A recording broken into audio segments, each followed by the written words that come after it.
Hello, this is Rogers Redding, National Coordinator of Football Officials. I want to welcome you back to another in the series of videos that we've made for our media partners. This is number 4 in the series, and again you'll see a few plays here that illustrate some of the rules, they illustrate a rule change, and also just give you some examples of some of the situations that can arise in a football game. So I'm glad you're watching, and let's just get right to the plays.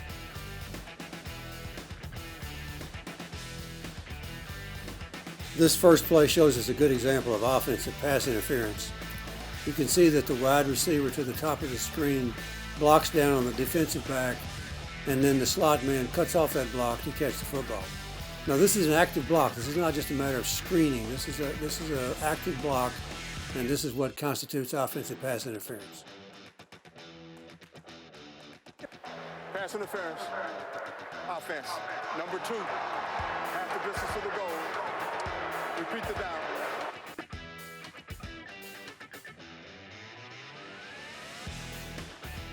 This next play shows a good example of an overturn of a targeting foul called on the field.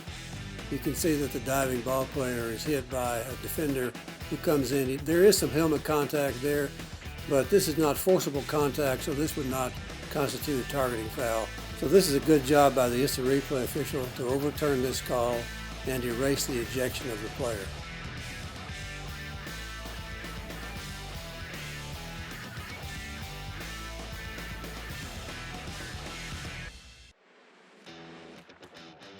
Personal foul, targeting defense. Number 27, 15-yard penalty, automatic first down. The play is under review. After review, the ruling of targeting is reversed. Number 27 may remain in the game. It is first down, Michigan.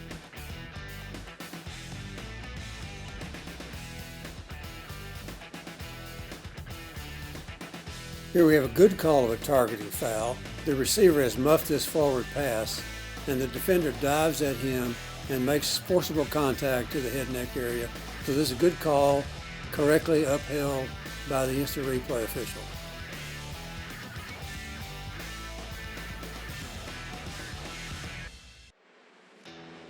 One of the rule changes for 2015 outlawed the use of what we refer to as a non-standard overbuilt face mask. And here's an example of one. Now, we're not seeing very many of these this year, but here's one that you can see pretty plainly.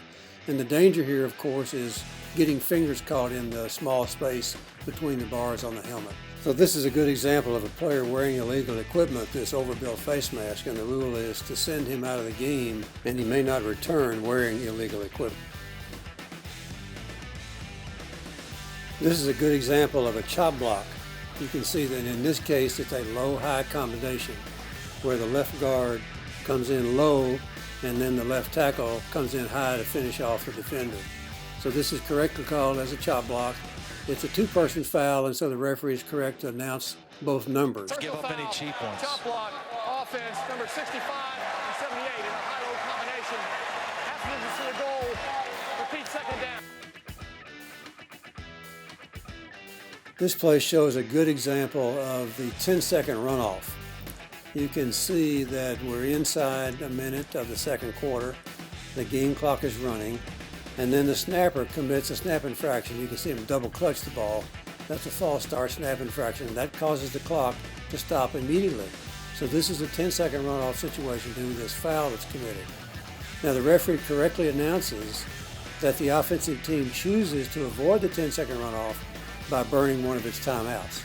So this is an example of runoff, an example of the situation where if a team has a timeout available to it, they can avoid the 10-second runoff. Illegal snap infraction on the offense. Number 65. That's a 5-yard penalty. 10 has elected a timeout to prevent the 10-second runoff. Timeout. 10.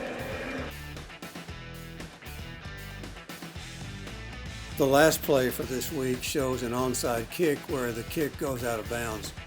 Now, onside kicks can always be exciting because there's so many things going on and lots of things are happening very fast.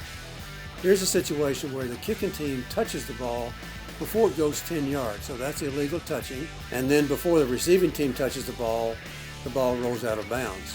So that's a foul for a free kick out of bounds. The options available to the receiving team are to have the ball re-kicked following a 5-yard penalty, or to penalize 5 yards from where the ball went out of bounds, and that's the choice that they make here.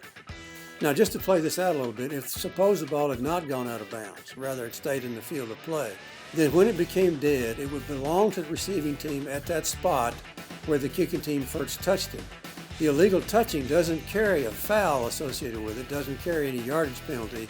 It just allows the other team the option of putting the ball in play at that spot. Kickoff out of bounds, kicking team, 5-yard penalty, first down, USC. Well, that brings us to the end of the plays for this fourth in the series of media videos. Again, I want to thank you for watching. Thank you for the good response and feedback we're getting from these. Again, if you have any suggestions, we'll be glad to take them for plays to look for, plays that you would like to see on these videos. So thanks again for watching, and we'll be back in a couple of weeks.